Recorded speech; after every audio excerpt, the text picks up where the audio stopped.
სახელითა მამისათა და-ძისათა და წმინდისა სულისათა ჩვენთან არის ღმერთი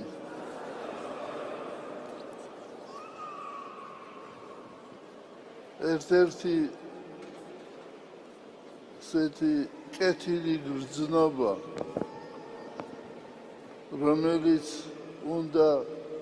ახასიათებდეს ადამიანს